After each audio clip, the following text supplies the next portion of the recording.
Bueno, buenos días, muchas gracias por la invitación. Ya me presentaron, pero les comento un poco de quién es la persona que ustedes están viendo.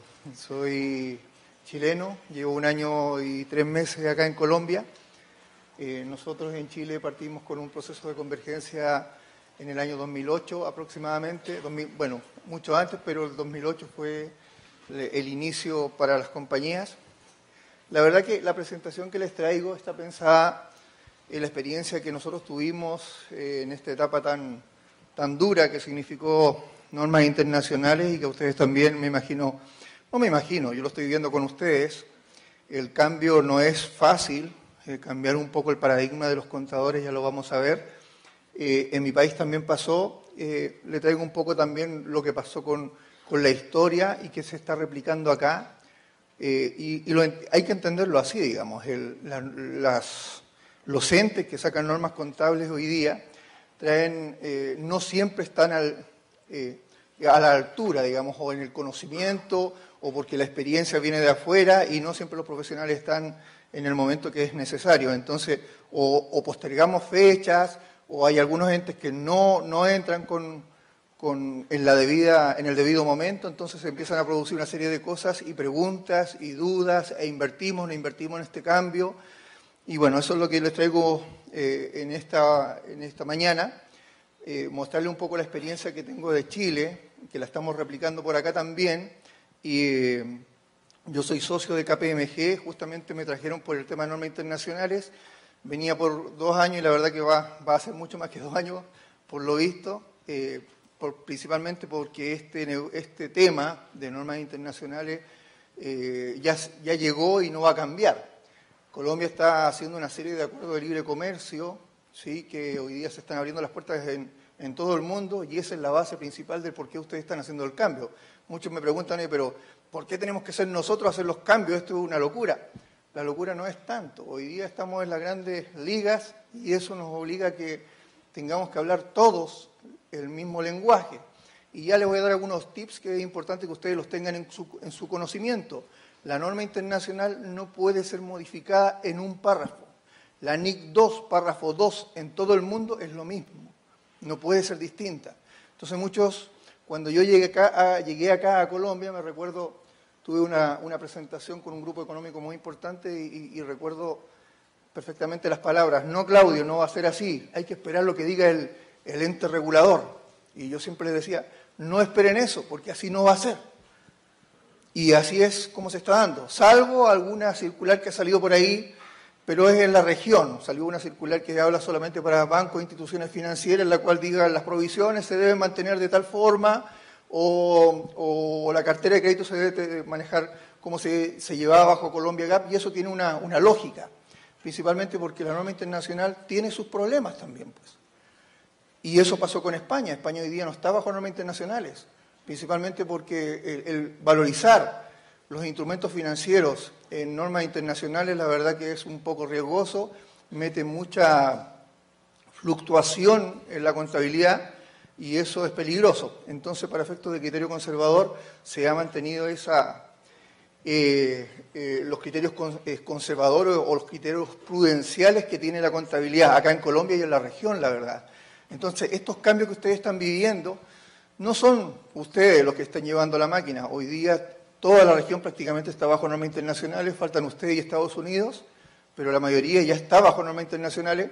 Y lo que sí les traigo es el mensaje: cuidado, no es solamente un cambio contable. Acá todos los entes que participan en una compañía deben hacer el número, y eso lo vamos a ver. Y eso también es un mensaje para los contadores. Los contadores ya no son tenedores de libro bajo normas internacionales. Hoy día el contador debe ser una persona con un nivel mucho más alto, con una mirada más financiera, pero a nivel de toma de decisiones. Bien, entonces, para partir con la presentación, la agenda sería entonces una pequeña introducción de la norma internacional, la experiencia respecto de la gobernabilidad de mi país, los impactos de la organización, cómo se visualizaron, las dificultades y aciertos que tuvimos en Chile producto de este proceso, los desafíos son ventajas de nuestra profesión y una sesión de preguntas. ¿Por qué Chile? Algunos se preguntarán por qué Chile y no está otro país acá. Porque me invitaron. No, principalmente porque nosotros fuimos los primeros de la región, digamos. Y como nuestro país, gracias a Dios, ha manejado bien sus cosas, mantenemos una disciplina con respecto a lo que es el tema mundial. Nosotros estamos abiertos totalmente al mercado, somos un país totalmente abierto, no tenemos ninguna restricción, todos los productos se transan abiertamente en todo el mundo, y yo creo que ese es el mensaje del por qué nosotros somos exitosos a nivel de país. Sin embargo, somos una tercera parte de lo que son ustedes, pero esa es la explicación. Entonces, ¿qué son las normas internacionales? Me imagino que ya todos sabemos lo que son las normas internacionales. La norma internacional nada más que es un lenguaje contable que se desarrolló en Europa cuando nació la Comunidad Europea, ¿sí? Y esta norma internacional lo que hace es hacer un lenguaje para todo el mundo. La verdad que se ramificó, se extendió el mensaje de contabilidad internacional, tanto así que hoy día Estados Unidos está cambiando sus normas contables también. Y Estados Unidos, ustedes saben lo que es poderoso en los FASB, la norma contable americana también está cambiando, y eso también nos obliga a que nosotros estemos preocupados de los cambios que se están produciendo en la norma internacional. Prácticamente toda la semana hay un cambio en una normativa.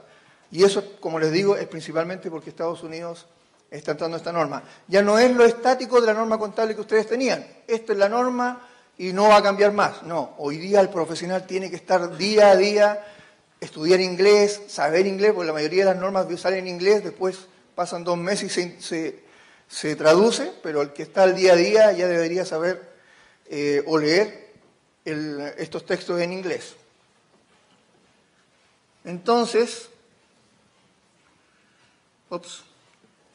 la normativa internacional, ¿sí?, trae un mundo de documentos, son más de 3.500 páginas de normas internacionales, las full, 3.500 páginas de norma que nosotros los contadores debemos manejar, ¿sí? Esta la sacó el IASB, que es como el consejo técnico acá. El IASB es el ente que hoy día está emitiendo las normas internacionales, y estas siglas que ustedes ven acá, NIF, NIC, CINIF y SIC, son el compendio de las 3.500 páginas de normas internacionales. Todo esto reemplaza sus Colgap para Grupo 1 a partir del 1 de enero del 2014. Pero, pensando en que norma internacional debe ser comparativa, el 2015 ya estarían bajo norma internacional Grupo 1. ¿Qué significa 3.500 páginas de normas? Un comparativo. Fíjense, la Biblia son 1.800 páginas. Yo he leído la mitad de eso. No me creyeron, ¿o sí? Novelas tan importantes, 992 páginas, y hay otra norma, que es la que está entrando como Grupo 2 acá, que es las pymes, o EPIM, como se le llama también a nivel internacional, que son para las pequeñas y medianas empresas. Justamente hoy día, cuando estábamos haciendo esta introducción antes de partir, conversábamos de que las pymes no son lo que nosotros pensábamos, pues. Que una pyme no debería ser una empresa pequeña, mediana, y la verdad que la norma internacional no habla de eso. Hoy día una empresa que no transacciones o que no reporte a una matriz que sea bajo normas internacionales debería aplicar norma PYME. Y estamos hablando de empresas como, no sé, Coltabaco, estoy pensando en empresas gigantes que son PYME. Entonces, cuidado con el concepto de PYME, no son boliches, son grandes empresas que hoy día están entrando en el Grupo 2. Aquí estamos un poco complicados, desde mi punto de vista estoy viendo que está todo demasiado concentrado. Parte Grupo 1, inmediatamente parte Grupo 2, y ya vienen las normas internacionales del sector público, que ustedes también tienen que manejarlas, porque no se habla mucho de eso, pero si ustedes van a la región, viene una cantidad de cosas que tenemos que estudiar y mucho tiempo y la verdad que nos queda muy poco tiempo. Entonces hoy día los veo a ustedes, como había dicho, nosotros nos vemos muy abogados con este tema de las fechas. Decirles también, hablé un poquito de la norma internacional. Todas las normas internacionales, o todas las normas contables, traen principios contables, ¿sí? En el caso de la norma internacional trae solamente 2 principios. y esa es la base, la estructura de todas las normas que están relacionadas con normas internacionales. Y estos son principios de devengo, le llaman hipótesis fundamentales, principios de devengo y empresa en marcha. Y aquí vamos a ir conversando un poquitito, porque ya tenemos algunas observaciones de cómo deberíamos pensar. Por lo menos en mi experiencia tenemos dos grandes vertientes de pensadores. Unos que se van a la norma específicamente, dicen, cuando conversamos de algún tema técnico, me dicen, mira, no, Claudio, lo que pasa es que en el párrafo 2 de la norma tanto, lo dice. Pero hay que ser más, por lo menos en mi pensamiento, hay que ser más fondo por sobre la forma. Es decir, ¿qué es lo que realmente me refleja de mejor forma el hecho económico? Y yo creería que llego inmediatamente al concepto lógico de lo que me está diciendo la norma internacional. Muchas cosas no las van a encontrar, pero lo que hay que pensar es cómo quedaría reflejada de mejor forma esta contabilidad. Y así es como se solucionan los problemas. Entonces hay dos principios muy importantes que hay que tener en consideración. El principio de devengo o causación que le llaman ustedes, que ese es uno importante, por eso hoy día no hay gastos diferidos. Todos los gastos diferidos que ustedes llevaban en su contabilidad hoy día son resultados, principalmente porque si conozco el gasto, ingreso, el activo, el pasivo, lo reconozco inmediatamente, no lo difiero. Entonces aquí hay un gran impacto en su contabilidad. Hablemos de pyme, full, lo que sea. Y el otro concepto es empresas en marcha. Me he llevado a la sorpresa que acá en Colombia tienen un gran problema. La mayoría de las empresas tiene fecha de término. La mayoría. Vayan ustedes a un estado financiero, van a la primera nota del estado financiero, dice, la compañía tanto, hace la siguiente actividad y adicionalmente más abajito dice, y de acuerdo al Código de Comercio, ¿no? ¿A la Cámara de Comercio? Código de Comercio, la fecha de término es hasta el diciembre del 2020. ¡Wow! No se olviden que la ley está siempre por sobre la contabilidad. Si hay algo que está normativo por ley, lamentablemente la contabilidad queda supeditada. ¿Por qué digo lamentablemente? Porque esta fecha me condiciona miles de cosas. Primero, las vidas útiles que nosotros utilizamos para apreciar los activos solamente pueden ser hasta esa fecha. No las pueden proyectar, porque ustedes por ley están diciendo que la empresa dura hasta ahí. ¿Qué otras cosas? Deben pensar en provisiones porque la gente se va a ir en esa fecha. Bueno, nacen una serie de temas que si no se corrigen esas fechas hoy día puede producir un gran impacto en su estado financiero. Por lo menos mis clientes, donde hago proceso de convergencia, este es uno de los principales.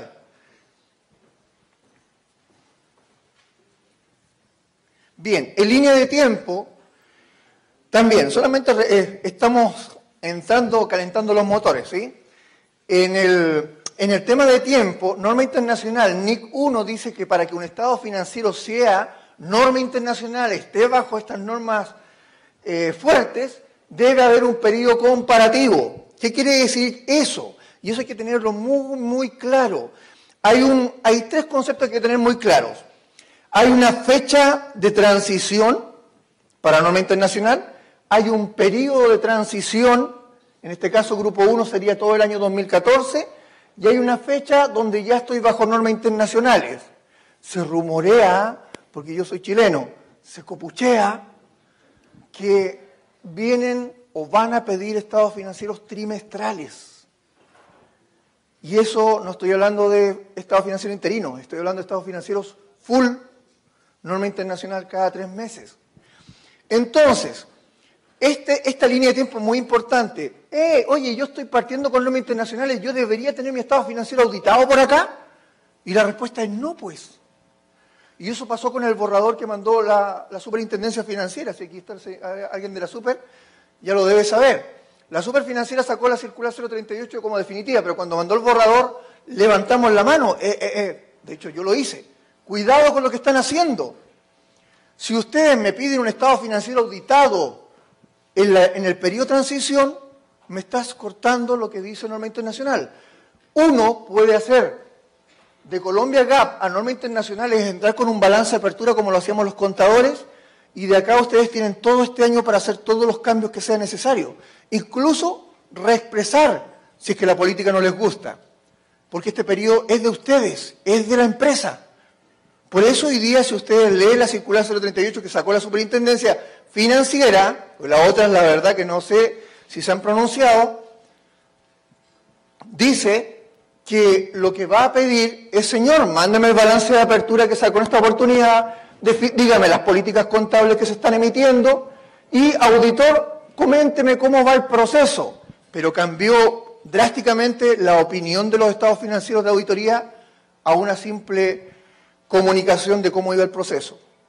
Porque si no, ya no están bajo normas internacionales. No se pueden modificar las normas bajo esta perspectiva.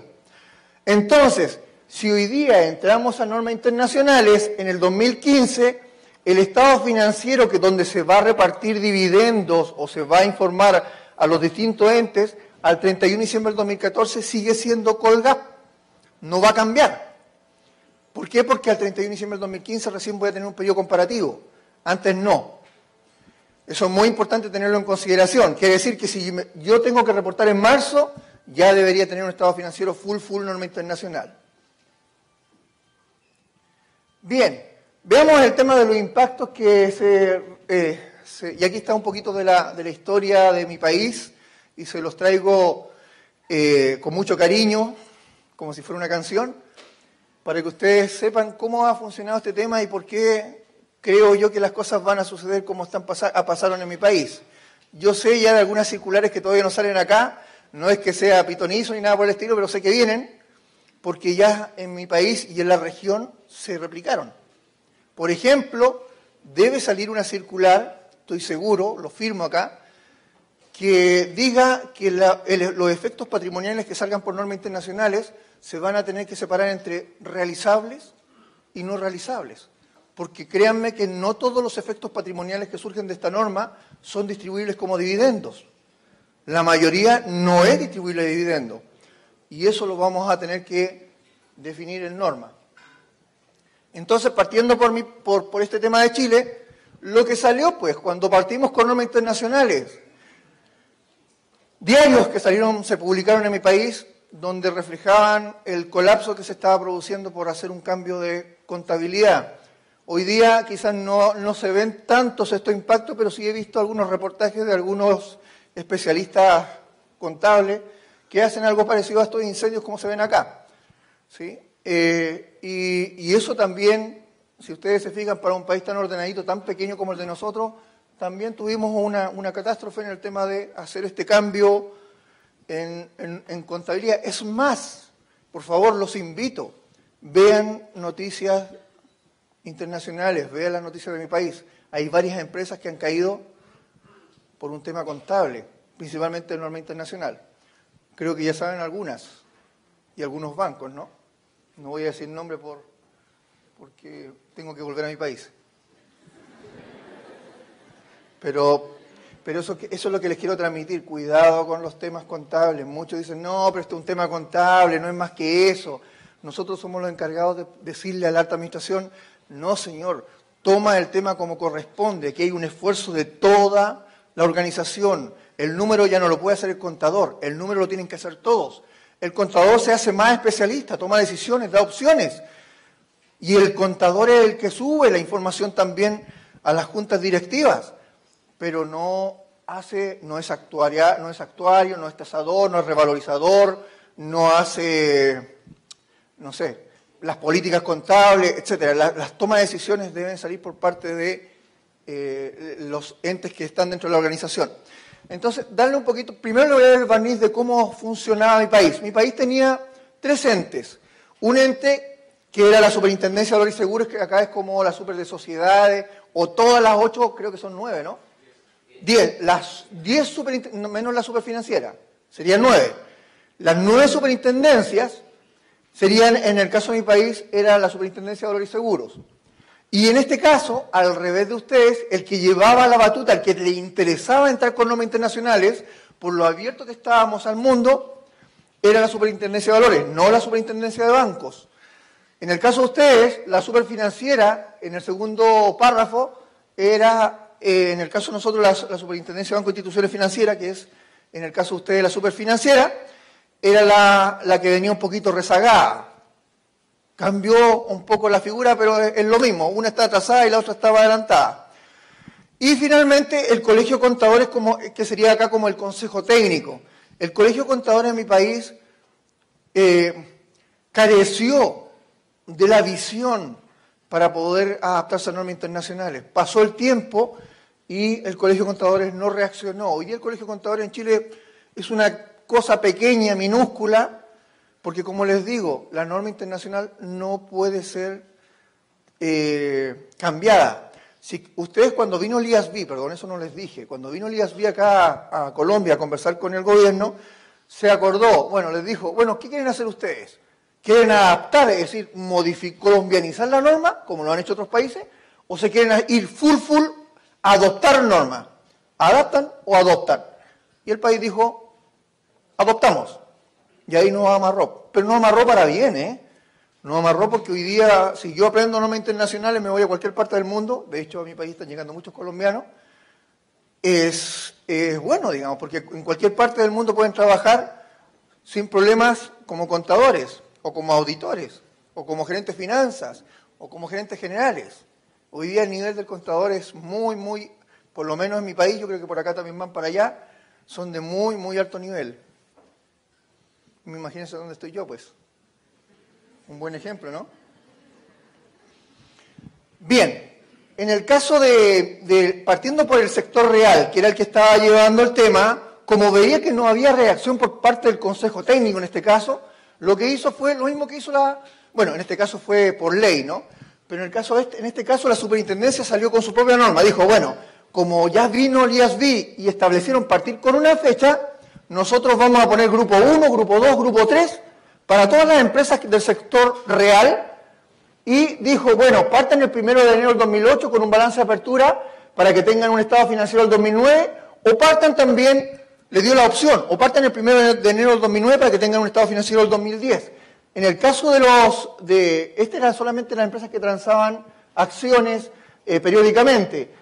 Estableció un grupo 2 para aquellas que no transaban acciones muy seguidamente y les dijo, bueno, señor, ustedes parten el 1 de enero del 2009 para tener esta norma internacional 2010 y finalmente dijo, todas las otras que también nosotros tomamos como superintendencia, ustedes, señor, partan en el 2010 para tener el 2011. Le estableció fechas y ahí causó la revolución. ¿Por qué? Porque fíjense lo que pasó con los bancos. Cuando la superintendencia de bancos se dio cuenta que iba muy atrasada, cometió un grave error. No hay ninguna persona chilena acá, ¿no?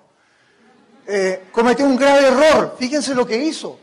A junio del 2009, dijo, wow, pero si bancos e instituciones financieras en Chile son grandes, ¿qué hago? Si superintendencia de sociedades ya va años luz con nosotros, ¿qué hacemos? Dijo, como yo no la hago, lo hacen los bancos, bueno, en junio del 2009 dijo, señores, entran en normas internacionales. Ah, pero Respresa en 2008, Respresa en 2007. Un banco donde una cartera debe tener ¿cuánto? 30.000, 40.000 transacciones mensuales. Una locura, ¿no? O sea, eso se comete cuando no está planificado un proceso como este. Y en mi país, les digo, han caído bancos por esta tontera. Es más, antes de venirme acá, y esto también es un copucheo, uno de los bancos tenía un producto cartera en planilla Excel, porque no alcanzó a meterlo dentro de los sistemas, en planilla Excel. Para nosotros los auditores sabemos que un archivo plano es altamente grave. Bueno, si la superintendencia lo pilla, seguro que el banco también hubiese estado a punto de quebrar. Y finalmente, en el caso de las empresas que tenía el Consejo Técnico, ¿sí?, que no eran ni bancos, ni instituciones financieras, ni del sector real que transaban acciones, fíjense cuándo partió. El 1 de enero del 2012 para tener un estado financiero al 31 de diciembre del 2013. O sea, como era un organismo tan pesado y no tenía los especialistas, pasó el tiempo y con lo único que se quedó fue con los bolichitos, ni siquiera con pymes, con los boliches, con las empresas pequeñitas.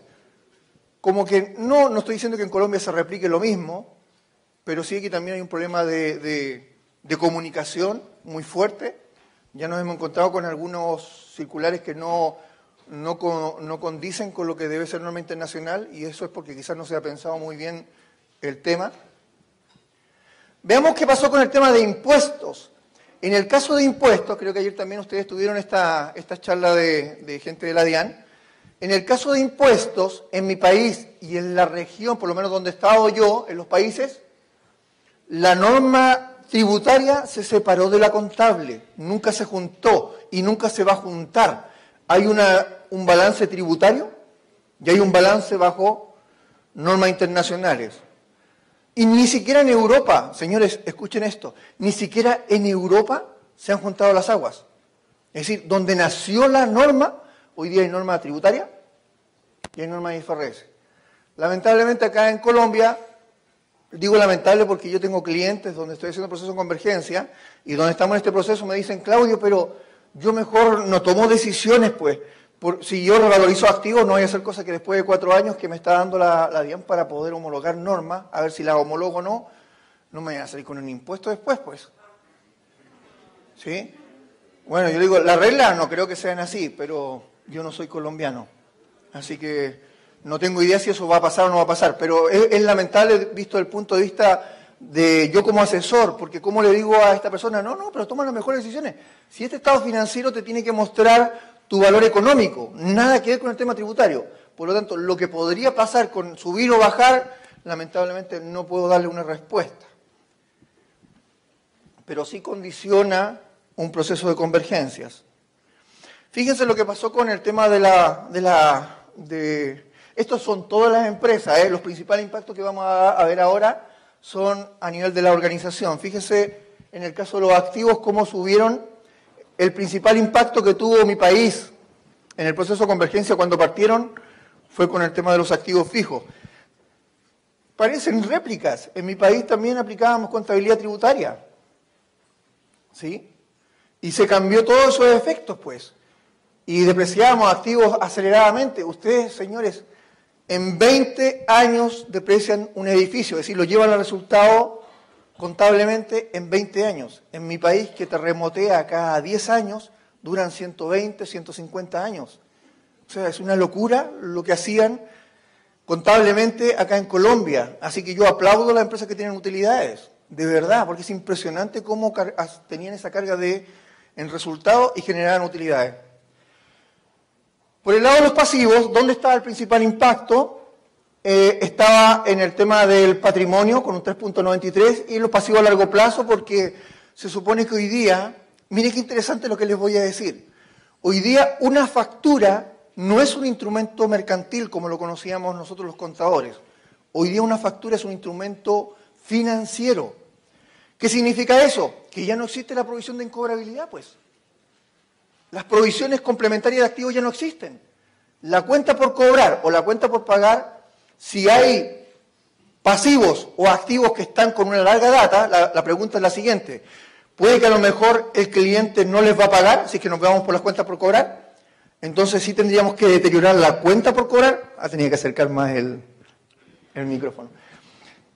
O significa, señor, que usted lo está financiando. Empiéceme a calcular intereses sobre esa cuenta por cobrar. Oye, pero es que yo no pago, no le estoy cobrando intereses al cliente. Sí, es que son implícitos. Ahora tu ingreso operacional va a ser más pequeñito, porque vas a tener que determinar un interés sobre ese periodo de financiamiento que estás haciendo. ¡Wow! Me están cambiando harto las cosas, pues no era lo que yo pensaba. Bueno, ahí están los principales impactos con el tema de los pasivos. Para hablarle un poquito también de los grandes impactos a nivel, y aquí ya nos metemos en el tema sabroso de la contabilidad, a mí me encanta el tema de la contabilidad. Vivo, disfruto, sufro con la contabilidad. Me imagino que muchos de nosotros también hacemos lo mismo. ¿Sí? Dejé a mi esposa por esto. Pronto vuelve, pronto viene, digamos, pero hoy día estoy solito leyendo y con esto yo me estimulo. Bueno, no piensen mal, por favor. Estoy hablando de que con esto, ¿sí? Porque, por ejemplo, en el caso de los activos, ya una factura no me significa un activo para mí, pues. Con eso también me río mucho, porque la norma dice, si usted, señor, está haciendo uso y goce del activo, usted lo debe contabilizar. Uso y goce como que suena triple X, una cosa así, ¿no? Pero no es así. Bien, los grandes impactos en la contabilidad y se les replica a ustedes. Aprendamos de lo que está pasando en otros países y le está replicando a ustedes.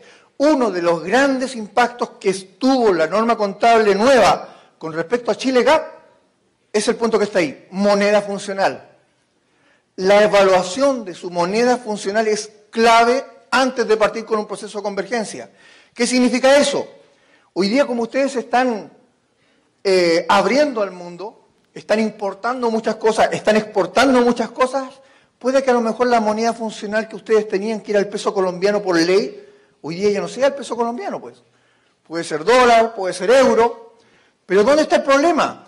Cuando yo hago NIC 21, que son como 6 o 7 páginas, hago la evaluación de esos factores primarios y secundarios, y la moneda me da dólar, no es desde aquí hacia adelante, hay que reexpresar. Y estoy hablando de transacciones, no estoy hablando de estado financiero. La contabilidad transaccional depende de la moneda funcional. Oye, pero es que yo siempre he reportado a la superintendencia en pesos colombianos. Sí, lo puedes seguir haciendo, pero hoy día, si te da dólar, saca tu contabilidad transaccional en dólar. Entonces muchos dicen, oye, pero esta cuestión es una locura. Voy a tener que invertir en mis sistemas para tener multilibro, multimoneda. Es así. En mi país me he encontrado con clientes con 5 juegos de libros. ¿No me creen? Ya me van a creer. 5 juegos de libros. Ahora, no se olviden que la DIAN mantiene peso colombiano. ¡Wow! Me salió en la evaluación moneda funcional dólar. Juego de libros financiero en dólar. Normativa contable para pagar impuestos, peso colombiano. Y aquí no conversan, ¿eh? Estamos hablando de juegos de libros, no estoy hablando de ajuste, una planilla en Excel, más agregado, menos deducido. No. Juegos de libros. La NIC 12 de impuestos dice, señor, usted debe sacar un estado financiero en normas tributarias, es decir, libro diario, mayor y todos los libros que nosotros conocemos oficiales. Entonces, ese punto que está ahí arriba, a Chile, que está abierto totalmente, eso nos pegó muy fuerte porque las empresas tuvieron que hacer grandes inversiones en software o en sistemas que pudiesen llevar esta información. Por el lado de los estados financieros, también decirles que aquí hay un tema muy interesante. Un estado financiero hoy día bajo normas internacionales deberían multiplicarlo por unos 6, por 7, por 10. O sea, si ustedes están sacando un estado financiero con 20 hojas, ¿sí? Estamos hablando quizás 100 hojas.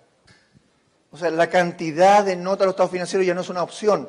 Cada norma dice lo que yo debo presentar, ¿sí? Y ahí también a nosotros nos llevó a que tuviésemos que trabajar muy, muy duro y perdimos muchos días, fines de semana, pudiendo cumplir con esa información. Perdón, si ustedes no hacen una nota de los estados financieros que está escrita ahí, se acabó normas internacionales. No, ustedes no están aplicando normas internacionales. Les doy un ejemplo, y que también lo he replicado acá. De hecho, la primera semana que llegué acá tuve una reunión con uno de los grupos económicos más importantes de acá de Colombia. Entonces yo le estaba comentando, señores, la nota de los estados financieros. Una de las notas interesantes es la remuneración de ejecutivos claves, que es una pequeña notita que dice, estos son los ejecutivos que están tomando las decisiones, estas son sus remuneraciones, estos son sus bonos, estos son sus aguinaldos, estos son sus premios. Entonces el presidente levantó la mano y me dijo, Claudio, viejo, yo no voy a poner esa nota. Si no la pones tú, entonces no está bajo normas internacionales, pero es que comprende. Acá en Colombia es una situación muy especial. Si yo pongo esta nota, inmediatamente mi riesgo persona se multiplica, pues. Por el riesgo que ustedes tienen, lamentablemente es una cosa que todos conocemos. Entonces, poner una persona en una nota donde diga tú sus remuneraciones, el riesgo ni siquiera va a tener dónde comprar un seguro, porque no creo que se lo quieran vender. ¿Sí? No sé si se entiende esa. El problema es que no la puede evitar, tiene que poner esa nota, no la puede dejar de hacer. Si no pone esa nota, aunque es pequeñita, aunque es inmaterial, no está bajo normas internacionales. ¿Sí? A mí me pasó con uno de los sindicatos de una empresa muy grande en Chile y no quisieron poner esa nota. Pensé que iba a pasar sin problemas auditoría, pero cuando llegó a la firma del socio dijo, Claudio, no te lo puedo poner el estado financiero auditado saldo razonable, porque te falta esa nota. Tratamos de arreglar el tema, pero la verdad es muy complicado. Y ahí entran ustedes en una gran cantidad de temas, pues. Porque no solamente esa nota es la que nos complica hoy día, sino que varias otras. Entonces, ¿qué otro concepto nace? Miren qué interesante. El estado financiero individual no existe bajo normas internacionales. ¿Qué está diciendo este hombre? Este peladito está loco. No existen estados financieros individuales. Es decir, yo cuando tomaba una empresa, la construía, generaba mis políticas, llevaba la contabilidad de esa empresa, sí, pero hoy día bajo NIC 1 está el concepto de ente informante. ¿Qué es lo que es el ente informante? La empresa y todas las empresas donde yo tenga control o influencia significativa. ¿Pero qué quiere decir con eso? Aquí está el tema, pues, que si yo tomo una política hoy día, todas las empresas que conforman el consolidado deben aplicar la misma política. Imagínense la primera empresa que yo hice de Convergencia, es una naviera de mi país que tenía 190 empresas en todo el mundo. Y tuvimos que aplicar las políticas de esa empresa en todas partes del mundo. Y se le ocurrió revalorizar terrenos y todos los activos se fueron a costo histórico. Solamente terrenos, como no se deprecia, aprovechemos la revalorización. Sí, pero cuando tuvimos que llegar o hacer un proceso de que las 190 empresas fueran a hacer normas internacionales a valor razonable, se nos complicó, porque todos tienen que ser en la misma fecha, pues. Entonces, cuidado con las definiciones, cuidado con las políticas que tomen, no lo miren individual, mírenlo a nivel de consolidado, porque el hecho de que ustedes tomen una política les va a afectar a toda la empresa. Es más, nos hemos encontrado con empresas donde yo no tengo una acción de inversión y puede que tenga el control. Y eso también, acá también se golpea mucho. ¿Qué quiero decir con eso? Si yo tengo un cliente o un proveedor y yo me hago la pregunta, ¿yo como empresa desaparezco? ¿El cliente o el proveedor desaparece? Si la respuesta es sí, señor, primero, tome, aquí están sus políticas, mis políticas, hágala en su estado financiero y me manda el estado financiero porque lo tengo que consolidar. Oye, pero yo no soy parte de nunca me has preguntado nada, tú no tienes acciones sobre mi empresa. Sí, pero tengo el control, pues. Entonces, empecemos a pensar cuántas empresas se acoplan en este consolidado sin tener siquiera una acción en la compañía. Yo normalmente digo, bueno, es un buen ejemplo, ¿no? Mi señora, por ejemplo, tiene el control sobre mí. Y no tiene, bueno, sí tiene harta inversión, la verdad. Pero bueno, quizás no es el mejor ejercicio, ¿no? Pero entonces, miren qué interesante. Eso es muy importante. Las políticas contables fluyen en todas partes, en toda la organización. Es consolidado. Y créanme, de las 190 empresas, una que no cumpla con la política que yo definí, no está bajo IFRS, señores. Y no está bajo IFRS, ¿eh? Es decir, el auditor no puede opinar, los saldos de los estados financieros se encuentran razonables en todos sus aspectos de acuerdo a norma internacional de información financiera, no lo puede poner. ¿Por qué? Porque o no están con las políticas, o porque le falta una nota, o porque a lo mejor una valorización de una de sus empresas no es igual. Ya lo vimos el tema del término de las empresas, ¿sí? Y el tema de las fechas de término, que es un tema interesante acá. Y los temas de los impactos que se producen bajo normas internacionales, pues. Ustedes tienen una ley que dice que bajo cierto nivel, yo no la conozco, no la he leído, la verdad me la comentó un tributario de mi empresa, que me dice que bajo cierto monto de patrimonio, ustedes caen en una causal de disolución. Y hoy día norma internacional, la verdad que hacer norma internacional los puede tirar muy abajo si es que efectivamente tienen activos poco rentable, digamos. Bueno, por el lado de los activos, lo más fuerte, ¿no? Aquí nacen muchos conceptos que nosotros no conocíamos, como por ejemplo la componentización de activos. ¿Qué es lo que es una componentización de activos? Son las piezas de un activo, ¿sí? Las partes de un activo. Yo me recuerdo también, cuando partí con norma internacional, quise hacer un componente sobre una nave, un barco. Entonces yo le dije al especialista, viejo, necesito que me des, porque así dice la norma, lo estaba leyendo la NIC 16, debes hacer componentes, necesito que me des las piezas de un barco. ni un problema, me dijo el especialista, no el contador, y me llegó con un libro así. Yo diría que me faltó dedo. Así. Un legajo de información de piezas de un barco. Y yo dije, ¿esta cuestión será lo que pide NIC 16? Entonces me puse a leer un día sábado en la noche, tomándome un pisco chileno. No hay ningún peruano acá, ¿no? Y me fijé, pues, y decía, no leía muy bien porque estaba medio doble, digamos, pero decía, los componentes son piezas de los activos, pero deben cumplir con condiciones. Ah, qué bien.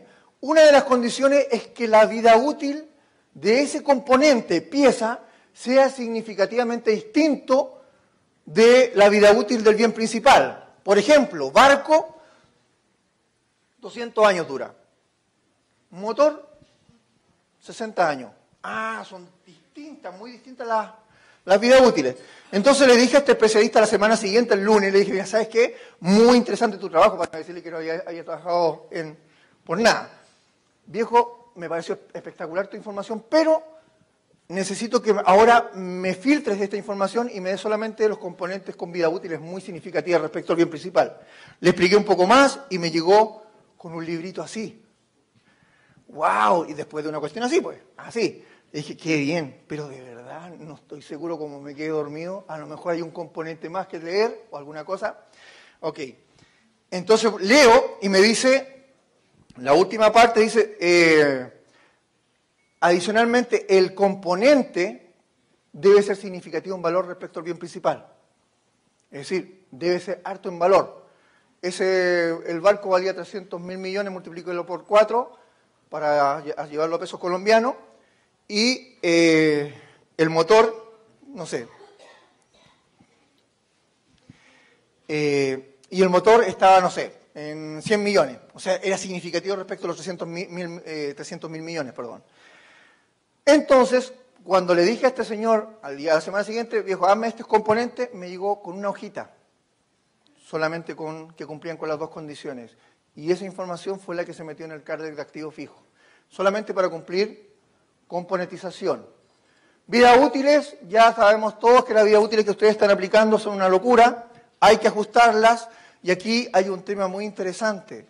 Hay muchos activos que están hoy día en 0 peso. Esos activos totalmente depreciados, mal depreciados, se tienen que resucitar en la contabilidad. Se les tiene que dar un valor razonable, aunque no se estén ocupando. Tienen que subir a la contabilidad si es que la administración los vende incluso como chatarra. Esa misma empresa que le estaba diciendo tenía 2 naves en 0 peso, porque en mi país también lo depreciábamos tributariamente, 2 barcos en 0 peso.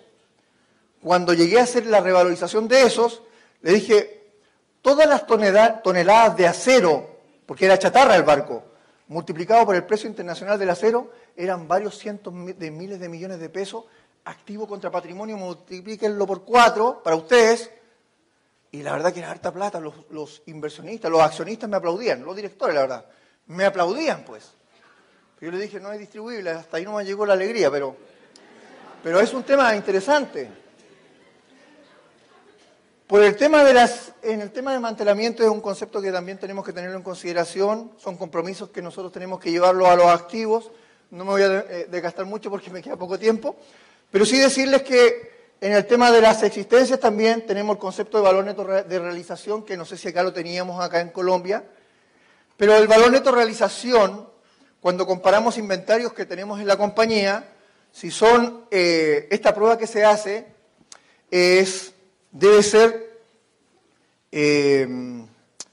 esta prueba que se hace es con el fin de que los inventarios no estén sobrevalorados. El VNR, o el valor neto de realización, es simplemente el valor de mercado. En mi país pasó con una empresa, no sé si se acuerdan de Kraft, o alguien conoció Kraft, la empresa azucarera muy grande en Chile, sucede que tenía toda su contabilidad más bien dicho, cumplía con los términos, con lo que decía la NIC 2, ¿sí? Salvo el concepto de VNR, pero tenían precio medio ponderado, tenían su costeo sin ningún problema, pero cuando se fue a comparar con el valor de mercado, los silos llenos de azúcar que tenía esta empresa, cuando se fueron a ver los precios del mercado internacional, estaban por acá, pues, y el valor contable estaba por acá. se hizo un ajuste tan grande que esta empresa revirtió su patrimonio y lo dejó negativo. Y si ustedes van hoy día a ¿cuánto se llama? Internet, se encuentran con que esta empresa está liquidada. No quebró, pero es de papel. Así de grave puede suceder con hacer un proceso de convergencia.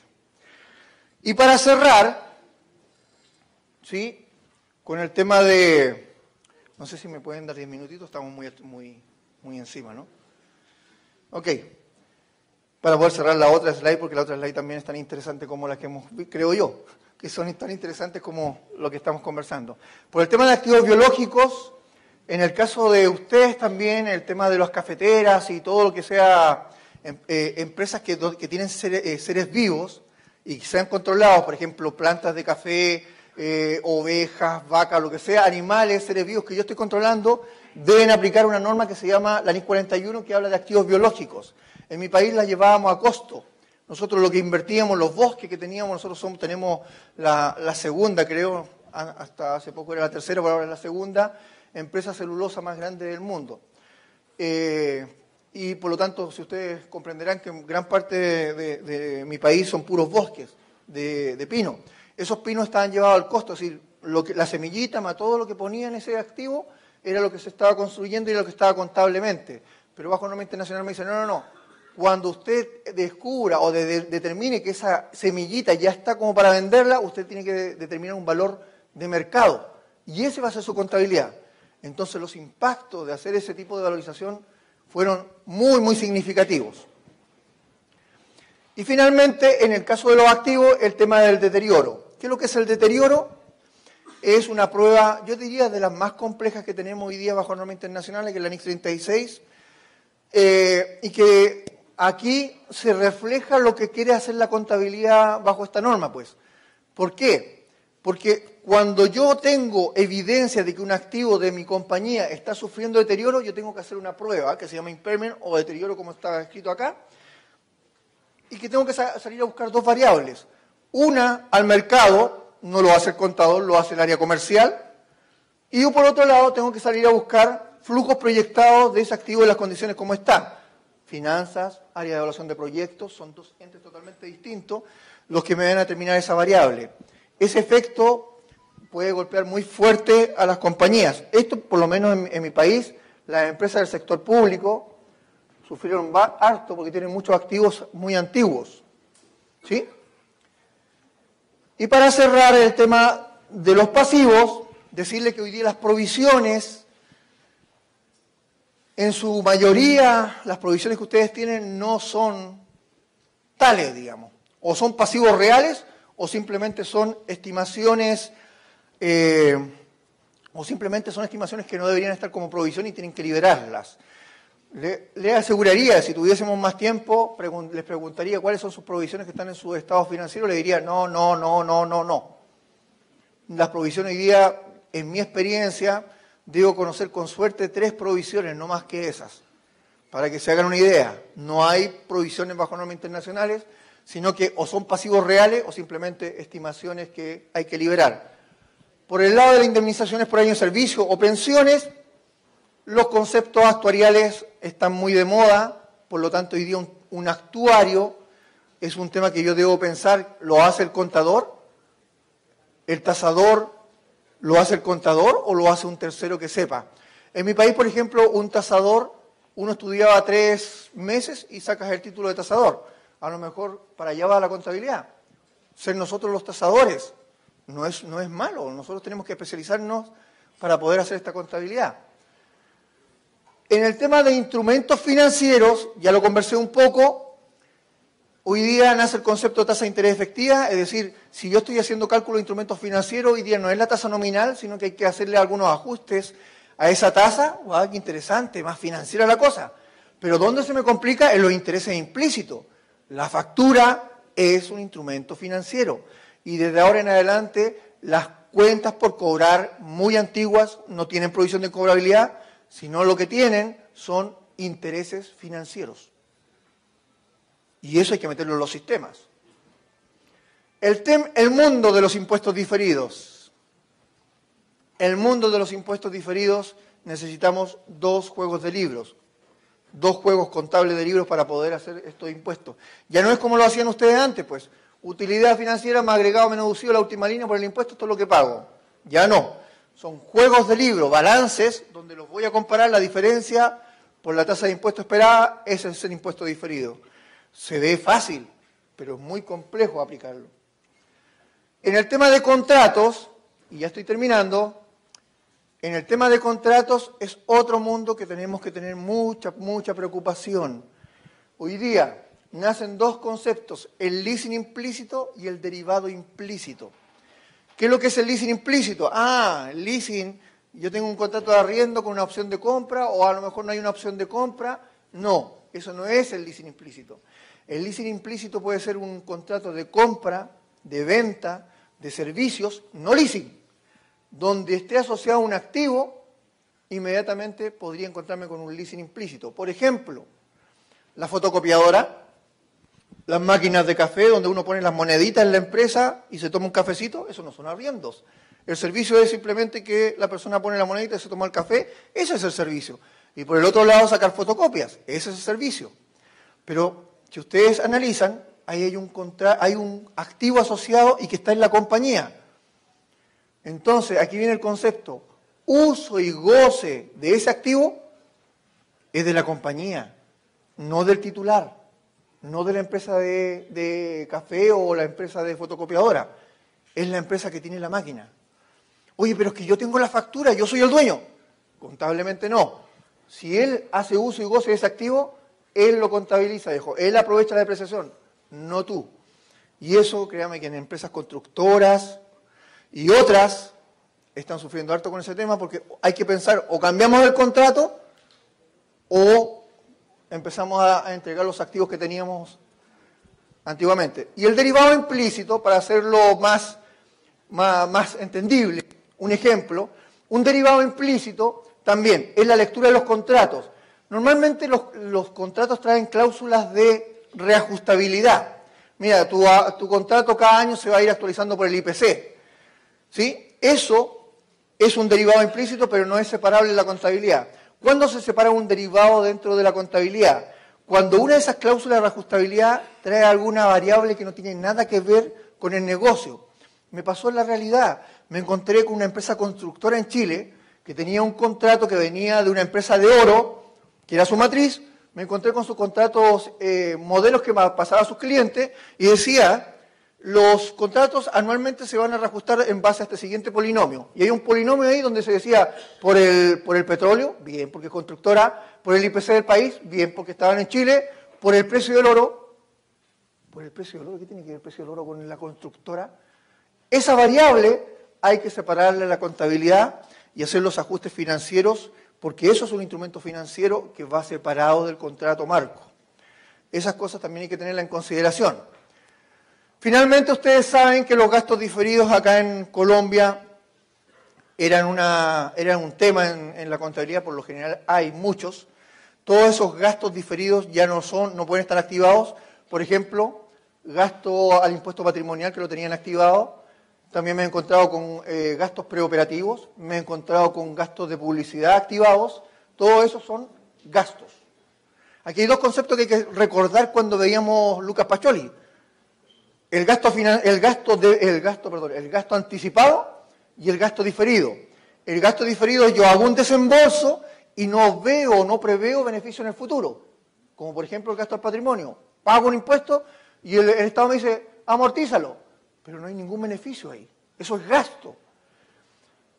Distinto del gasto anticipado, donde yo hago un desembolso y preveo beneficio en el futuro. Por ejemplo, arriendos. Pago un arriendo y tengo todo el año para aprovecharlo. Mi país que tiembla siempre, el seguro pues. Gasto por el seguro, la pago la prima y tengo todo un año para aprovecharlo. Si hay un siniestro, se gatilla la prima del seguro y cobro la indemnización. Entonces, esos son los posibles gastos anticipados que puedo activar. Todo lo demás es resultado. Y aquí le golpea fuerte. Finalmente, para cerrar esta presentación, hay 2 conceptos que me gustaría conversar con ustedes, que habla de los ingresos por venta. Yo sé, lo que voy a decir, usted me va a decir, no, en mi empresa lo hacemos así, pero me he llevado sorpresas que no están así, pues. A ver, La venta o el reconocimiento de ingreso en una empresa productiva, no de servicios, se hace en el momento que se factura acá en Colombia en algunas empresas. Pero lo lógico es que cuando yo venda, transfiera el derecho y el control que tengo sobre ese activo. Por ejemplo, oye, a final de año te estoy vendiendo, viejo, y el otro, el que me está comprando me dice, espera, no me mande los productos todavía porque tengo la bodega llena, viejo, pero yo te los compro. ¿Listo? ¿Es venta eso? No, pues. Aunque ustedes lo hayan facturado, aunque él diga, sí, yo te los compro. La pregunta que se tienen que hacer es, oye, si se quema su compañía o se siniestra, ¿el hombre que está comprando la mercadería anticipadamente te las va a pagar? Viejo, no me hiciste llegar los productos. Sí, pero tú te comprometiste, pero no me lo hiciste llegar. No es venta. Cuidado con eso. Aquí normalmente es factura, venta. Eso también hay que ajustarlo. Y finalmente el tema de los descuentos y devoluciones de los ingresos se deben reconocer en las cuentas de ingreso, no como ingresos, como gastos financieros, como lo manejan ustedes. Bueno, quise dar una pincelada, me faltó un poquito de tiempo, pero principalmente lo que quería transmitirles es que aparte de estos, en mi país por lo menos estos fueron los grandes impactos financieros a nivel de todas las industrias y creo que por el lado de acá de Colombia siguen siendo el mismo tenor, ¿sí? Bueno, agradecer su invitación, no sé si tienen alguna duda, como para que hagamos una pequeña ronda de preguntas y terminamos el... muy bien, listo. Entonces, ¿cerramos o sigo mientras tanto? ¿Sí? Bueno.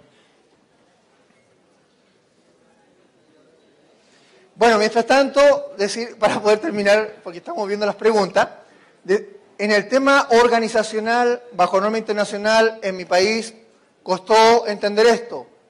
Toda la organización debe participar en un proceso de convergencia. Fíjense, ¿dónde están los grandes problemas? Por lo general, cuando un proceso de convergencia no es exitoso, el principal ente que se va es el que está ahí en amarillo, en blanquito, digamos. ¿Por qué? Porque creen que el contador es el que lleva todo el tema contable, pues no están así hoy día bajo norma internacional. Todos participan, incluso superintendencia financiera y auditoría externa o revisoría fiscal. Por el tema organizacional, aquí está el tema, la araña que yo les digo, fíjense, esta es una organización común y corriente bajo normas internacionales. Pensemos que estamos al 31 de diciembre del 2014, grupo 1. ¿Qué pasa con esto? El proceso de convergencia de norma internacional me va a afectar una serie de sistemas productos. Hablemos, por ejemplo, activos fijos, cuentas por cobrar, provisiones, patrimonio, ¿sí? Me lo va a cambiar en el sistema. Pero adicionalmente, yo al 31 de diciembre del 2014 debo reportar un estado financiero bajo Colgap, un juego de libros. Tengo que reportar en IFRS, en la nomenclatura internacional IQRL, 2 juegos de libros. Adicionalmente le tengo que reportar a la DIAN 3 juegos de libros. Y adicional, en el caso de que ustedes sean parte de una matriz o tengan una empresa que es su dueña, digamos, a lo mejor ellos tienen políticas distintas a las de ustedes. 4 juegos de libros. Y no estoy hablando de ajustes. ¿Están las preguntas? Para preparar el balance inicial, ¿qué pasa con las aplicaciones equivocadas, omitidas, que se hicieron bajo la norma nacional? ¿Sí? A ver, y es un tema muy interesante la respuesta. ¿Por qué? Porque a ver si me pueden entender lo que quiero decir. Cuando nosotros hacemos cambios en una política contable es grave, contablemente. Si nosotros estuviésemos todo el tiempo haciendo normas internacionales, no hemos partido de un periodo cero. Si hoy día yo quiero cambiar una política contable o por error contable, lo que yo tengo que hacer es reexpresar el estado financiero desde el momento en que yo cometí el error. No es como ustedes lo hacían, me encontré con el error, lo meto inmediatamente el resultado en el periodo donde lo encontré. No, hoy día hay que reexpresar. Bien, como son errores, los errores se tienen que reexpresar, ¿sí? Oye, la vida útil que estaba haciendo de los activos estaba mal. Oye, nosotros dejábamos los activos en 0 pesos y hay que hacerle un valor residual. Segundo error. las depreciaciones estaban siendo aceleradas. Tercer error, o sea, una cantidad de errores contables que tenía Colombia en sus Colgap, ¿sí? Que no, me llevaban a decir, tendré que reexpresar. Y bueno, hay una circular de la Superintendencia de Sociedades, la 1515 creo que es, donde dice, señores, como nosotros siempre nos acercamos a las normas tributarias, lo que hay que hacer antes de entrar a normas internacionales es ajustemos este estado financiero bajo Colgap para que cuando homologuemos normas no existen grandes diferencias. Eso que está diciendo, la verdad que es súper, súper delicado. ¿Por qué? Porque sus estados financieros están siendo auditados. Oye, es que yo aplicaba vida útil bajo DIAN. Sí, pero ¿dónde está el problema? Estaban con una opinión de auditoría, es decir, los saldos se encontraban razonables de acuerdo a principios contables de general aceptación. Entonces, ¿dónde está el tema acá? Si están en el periodo cero y saben que viene una cantidad de errores de periodos bajo Colgap, el tema está en que hay que hacerlo prospectivo, de aquí hacia adelante, no reexpresar errores. ¿Por qué? Porque ustedes opinaban de acuerdo a principios contables generalmente aceptados. No a la, ¿cuánto es la norma que tienen ustedes? La 24, no sé cuánto es el nombre. Esa misma. Eso no es suficiente. Cuando ustedes hablan de generar aceptaciones porque la costumbre también está aplicada, pues. Entonces, si estaban aplicando vidas útiles tributarias, ese es su GAP, esa es su contabilidad. No reexpresen. El reexpresar significa entonces que ustedes tendrían que pedirle a los accionistas viejos, devuélveme la plata porque te repartí mal. Eso no puede. Oh, auditor, te equivocaste. No. De aquí en adelante he escuchado o he leído textos de acá, incluso en los diarios, donde dicen, no, que hay que reexpresar. ¿Por qué? Porque la teoría lo dice, pero la práctica habla de otra forma. Bien. Bueno, también da una pregunta, la persona que me está escribiendo esta primera pregunta me dice, bueno, ¿y qué pasa con los leasing implícitos? ¿Cómo lo valoro? Muy interesante la pregunta. A valor de mercado, pues. Las personas que dan servicios, ¿sí? Y hay una máquina, un activo que está asociado y que lo ponen en la compañía, créanme que ellos no pierden. El que hace servicios no pierde. Dentro de ese servicio hay un pedacito de gasto por arriendo, pues si no, el hombre obviamente que el activo lo está cediendo. Eso, lo que está haciendo la norma internacional es simplemente transparentarlo. Entonces, ¿cómo valorizo el activo? Vamos al mercado, busquemos un activo que sea fotocopiadora, ese va a ser el valor que va a quedar dentro del leasing y se va a ajustar al contrato de servicio que ustedes tienen. Ok.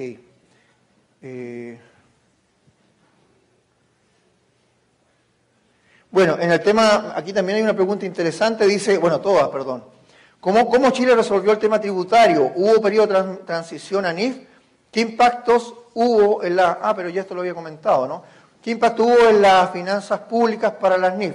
A ver, el primer punto se los había dicho. Nosotros en el momento cero, cuando partió la super sociedad, en el caso de Chile, le preguntó al director de impuestos y el director de impuestos dijo, esa cuestión es un tema financiero. Yo no quiero conversar con normas tributarias porque no tengo mi gente y yo quiero que me sigan pagando el impuesto como siempre. Se separaron aguas y nunca se van a juntar aguas. No hay homologación de lo tributario con lo financiero como se pretende hacer acá. Que lo aplaudo que sea así, pero en mi país por lo menos no se hizo.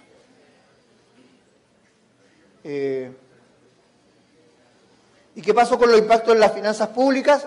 Buena pregunta, oye, pero si parece que alguien tiene que haber sido mi gerente. Hay una pregunta que me están haciendo y me dice, oye, ¿qué pasa con las finanzas públicas? ¿Qué pasa con el sector público? ¿Cómo convergieron? Bueno, en el caso de ustedes, tienen empresas que hoy día tienen capitales del Estado y también reportan a la superintendencia. Es un tema que tienen que solucionar muy rápidamente, porque incluso yo tengo clientes así, que hoy día están reportando a superintendencia, pero también están reportando a la Contraloría. Oye, pero entonces, ¿qué estado financiero tomo? ¿El bajo IFRS o el bajo normas internacionales del sector público? Y la respuesta mía es, mientras no lo diga nada el gobierno, saca dos, pues viejo. Uno el 2014 y la otra el 2016-2017. Pero es una locura. Pero en mi país también pasó. ¿Perdón? Exactamente. ¿Sí? Entonces, aquí el tema de cómo hacemos la base de información y si tenemos la gente especializada para eso, no. Y voy a responder una última pregunta en el tema de qué papel jugó la academia en un proceso de convergencia en Chile. Me voy a ir, acá. Y con esto cierro. La academia en mi país no estuvieron a la altura de lo que era un cambio como este. Yo creo que acá, en general, con este tipo de actividades que está haciendo la universidad, sin duda que está dando un paso muy grande y que incluso estoy pensando, o las universidades incluso están dando un paso que se están diferenciando del mercado. Antes de venirme acá a Colombia, yo era docente de una de las principales universidades de Chile y todavía estábamos sacando gente titulada con Chile Gap. O sea, recuerden que nosotros partimos en el 2008. Entonces, los puntos finales que quiero transmitirle a ustedes, profesionales, colegas, son los siguientes. El auditor ya no es solo un contador, debe ser técnico en distintas materias, y ya lo vimos. O actuario, tasador, valor de instrumentos financieros. Bueno, hay una cantidad de ramas que ustedes pueden tomar que son muy interesantes. Ya no somos el contador que miraban como una persona técnica. Hoy día incluso las remuneraciones han subido. Acá en Colombia me he fijado, porque tengo que reclutar gente también. Y me parece interesante, pues. En Chile el contador auditor hoy día está en las más grandes, en las mejores universidades de Chile. Y antes ni aparecían. Solamente por esto. ¿Riesgos de auditoría y control aumentan exponencialmente? Sí, hoy día la volatilidad de los estados financieros es muy fuerte financieramente. Recuerden que hoy día pueden tasar activos, pueden revalorizar instrumentos financieros, entonces como el auditor no sabe eso, pueden pasar elefantes y nosotros no nos damos cuenta. ¿Por qué? Porque no estábamos preparados, pero hoy día sí necesitamos tener este conocimiento. Juega un rol relevante dentro de las empresas en materia antes no abordadas, tales como gestión y evaluación de riesgos financieros, operativo, estratégico, sin duda. Nosotros los especialistas hoy día somos los encargados de levantar la información a las juntas directivas, no otro, ni el gerente de finanzas, ni el gerente de operaciones, el contador, pues. Y finalmente, hoy la última palabra en el éxito profesional está en cada uno de nosotros. O sea, depende de ustedes su futuro. Muchas gracias por su tiempo.